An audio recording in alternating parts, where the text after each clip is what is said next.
WeWork, the $47 billion dream that imploded at its peak. WeWork was worth $47 billion. 4 years later, it filed for bankruptcy, becoming one of the most dramatic corporate collapses in modern history. This is how a real estate company convinced the world it was a tech revolution, and how it all fell apart. The origin story WeWork began in 2010, founded by Adam Neumann and Miguel McKelvey. The idea was simple: rent office space, redesign it, sublease it to startups, freelancers, and growing companies. But WeWork didn't sell desks. It sold a vision, community, creativity, a new way to work, at the perfect moment. The world was changing, startups were exploding, remote work was growing, long-term office leases felt outdated. WeWork offered flexibility, month-to-month memberships, stylish spaces, free coffee, networking events, and it worked. By 2014, WeWork was expanding globally.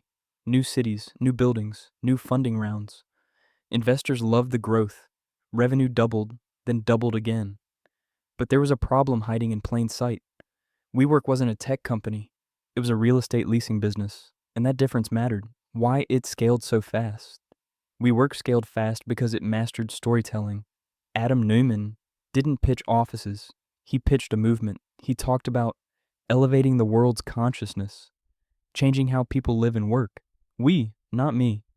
Investors bought it, especially SoftBank. In 2017, SoftBank invested billions, then billions more. At its peak, SoftBank's Vision Fund poured over $10 billion into WeWork. That money fueled hypergrowth. WeWork signed long-term leases, 10 years, 15 years, sometimes longer. Then it rented the space short-term. That mismatch was risky, but cheap capital hid the danger. Losses didn't matter. Growth did. WeWork expanded to hundreds of locations across 38 countries. Revenue soared, so did expenses. By 2018, WeWork was losing over $2 billion a year. Still, the valuation climbed.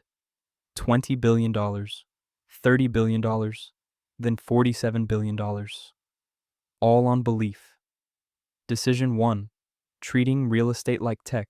The first critical mistake was mislabeling the business. WeWork called itself a tech company.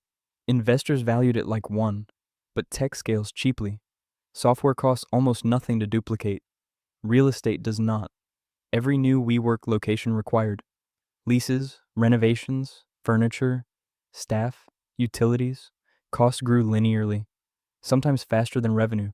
And unlike software, offices can't scale instantly. They sit empty during downturns. When demand drops, expenses stay. This structural flaw meant WeWork needed constant growth just to survive. Decision 2. Adam Neumann's leadership. The second problem was leadership. Adam Neumann had vision. He also had unchecked control. He structured the company so he held outsized voting power. Even after going public, he made unusual decisions. He personally owned buildings, then leased them back to WeWork. A clear conflict of interest. He trademarked the word "we," then charged the company millions to use it. He borrowed hundreds of millions against his shares before the company was profitable. Internally, spending was extreme. Private jets, lavish parties, alcohol-fueled retreats. Growth at any cost. Warnings were ignored. Dissent was discouraged. The company culture revolved around Adam. That became a liability. Decision 3. The IPO that exposed everything. The collapse truly began in 2019. WeWork announced plans to go public. The IPO filing changed everything. For the first time, investors saw the details. Massive losses, complex financials, related party transactions. The language raised eyebrows. WeWork described itself as a spiritual company. It listed Adam Neumann's personal loans. It revealed governance structures that favored him heavily. Public markets reacted fast. Valuation estimates dropped from $47 billion to $20 billion, then $15 billion, then lower. Potential investors walked away. Confidence evaporated.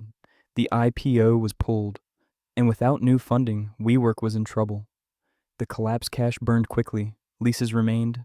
Revenues slowed. Losses mounted. By late 2019, WeWork was weeks from running out of money. SoftBank stepped in, but not as a cheerleader. as a rescuer. SoftBank forced Adam Neumann to step down as CEO, then as chairman, then out entirely. The bailout slashed the valuation to $8 billion, a fraction of its peak.